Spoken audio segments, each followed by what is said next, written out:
Kintamani adalah channel pendidikan uang kuno agar mempermudah bagi yang berminat mendalami uang kuno dan juga bertujuan agar masyarakat yang belum begitu mengenal uang kuno tidak salah beli, dalam tanda kutip tertipu.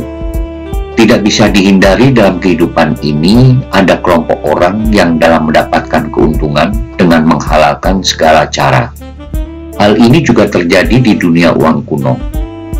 Pada video ini akan diinformasikan tentang uang kertas yang sejak puluhan tahun yang lalu menjadi barang yang digunakan oleh oknum tertentu untuk mendapatkan keuntungan secara finansial, yaitu dengan cara memproduksi jenis uang kertas yang sebenarnya tidak pernah diterbitkan secara resmi oleh pemerintah, yaitu salah satunya uang kertas Rp1.000 per tahun 1964 bergambar Presiden Soekarno, yang konon bila diletakkan di telapak tangan bisa melengkung.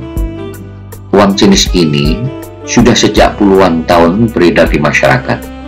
Banyak sudah korban tertipu karena uang tersebut dibumbui dengan cerita mistis serta bisa melengkung sendiri bila diletakkan di telapak tangan dianggap hal yang aneh atau ajaib. Sedangkan proses kejadian uang bisa melengkung dikarenakan uang tersebut berbahan kertas khusus, dan bila pada suhu tertentu, dalam hal ini suhu tubuh manusia, maka kertas otomatis bisa melengkung. Hal tersebut terjadi hanya sekedar proses kimiawi semata. Sama sekali tidak ada unsur magis pada uang tersebut.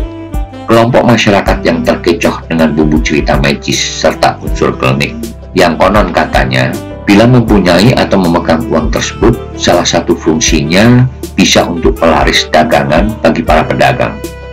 Bumbu cerita tersebut sama sekali tidak benar.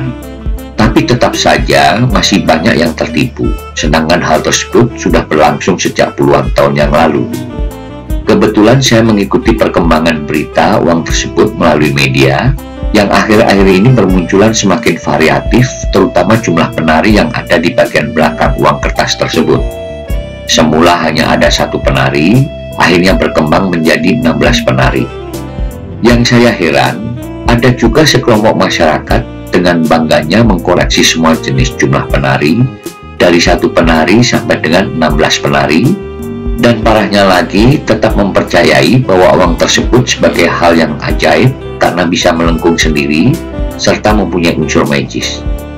Seingat saya dulu sekitar 25-30 tahun yang lalu, banyak yang tertipu membeli dengan harga yang sangat mahal sekali.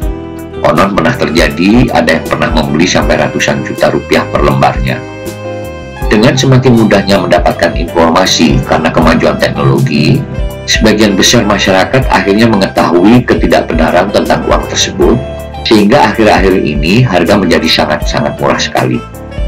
Harga yang murah ini juga dimanfaatkan sekelompok masyarakat tertentu untuk menjual jauh lebih mahal, disertai bumbu cerita magis dan keajaiban uang tersebut. Karena Kintamani sebagai channel pendidikan uang kuno, maka dirasa perlu saya buat video ini agar tidak ada lagi masyarakat yang tertipu. Jadi perlu saya tegaskan di sini bahwa uang kertas pecahan 1000 bergambar Soekarno dan gambar beberapa penari di sisi belakangnya adalah bukan uang sebenarnya, hanya rekaan atau buatan oknum tertentu. Sangat saya sarankan untuk tidak membeli atau mengkoleksi uang kertas tersebut karena tidak ada manfaatnya. Koleksilah jenis uang kuno, baik koin maupun uang kertas yang benar-benar sesuai dengan kaidah keilmuan uang kuno atau numismatik. Sejauh ini Kintamani sebagai channel pendidikan uang kuno sudah ratusan video diupload dan dijamin semua video berisi pengetahuan yang benar tentang uang kuno. Ada lagi jenis serupa yang dikenal dengan uang kertas monyet menggantung. Coba lihat di layar.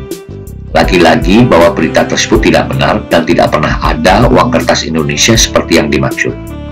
Desain monyet menggantung tersebut adalah buatan dengan mencetak tindih pada uang kertas resmi terbitan Indonesia, yaitu uang kertas bergambar orang hutan emisi tahun 1992. Coba lihat di gambar, terlihat bahwa gambar monyet menggantung adalah hasil cetak tindih. Sangat disayangkan ada pihak-pihak yang memanfaatkan untuk tujuan ekonomi semata. Dan inilah tugas Kintamani untuk meluruskan semua informasi tentang uang kuno yang tidak benar. Emisi Rp500 ini dicetak pertama kali tahun 1992 dan dicetak pada tahun-tahun berikutnya. Sebenarnya uang-uang buatan atau rekaan tidak hanya dua jenis tersebut, tapi juga terjadi pada beberapa koin dengan merubah tahun cetak serta merubah desain yang ada di koin tertentu. Seperti misalnya koin 100 rupiah cetakan tahun 1973 yang bergambar rumah Minang atau rumah gadang dengan pohon kelapa di sampingnya. Saya monitor bahwa dulu pada awalnya koin ini muncul dengan merubah tahun dari tahun 1973 menjadi tahun 1971 dan sempat menjadi berita heboh serta banyak diburu masyarakat ingin memilikinya. Dalam perkembangan akhir-akhir ini tidak hanya merubah tahun tapi menambah dan mengurangi jumlah pohon kelapa yang ada pada koin tersebut, serta juga ada yang memindahkan tempat pohon kelapa ke tempat yang tidak semestinya. Hal serupa juga terjadi pada koin Diponegoro Kupro Nikel nominal 25 sen seperti terlihat di layar. Banyak sekali bermunculan variasi gambar, desain yang beraneka ragam. Koin Diponegoro tidak pernah dicetak dengan nominal 25 sen, tapi yang beredar secara resmi adalah nominal 50 sen dan dicetak di 4 tahun berbeda, yaitu cetakan pertama tahun 1952, kemudian cetakan kedua tahun 1954, dilanjutkan cetakan ketiga 1955, dan sebagai cetakan terakhir adalah tahun 1957. Sebenarnya masih ada beberapa lagi jenis uang kuno yang dirubah-rubah, tapi karena waktunya terbatas, saya rasa beberapa contoh yang sudah saya jelaskan bisa menjadi peringatan bagi masyarakat agar tidak terkecoh dengan hal-hal yang berbau mistik. Kintamani sebagai channel pendidikan uang kuno yang sudah ratusan video saya buat, merupakan hasil pengalaman saya lebih dari 35 tahun mempelajari uang kuno. Inilah saatnya berbagi ilmu dan pengetahuan kepada masyarakat. Silakan cek semua video di daftar video Kintamani atau playlist. Mengingat begitu besarnya potensi uang kuno, tidak ada salahnya pelajari secara serius guna mendapatkan keuntungan dari uang kuno. Semoga informasi yang diberikan ini bermanfaat dan selamat belajar uang kuno lewat ratusan video Kintamani. Terima kasih.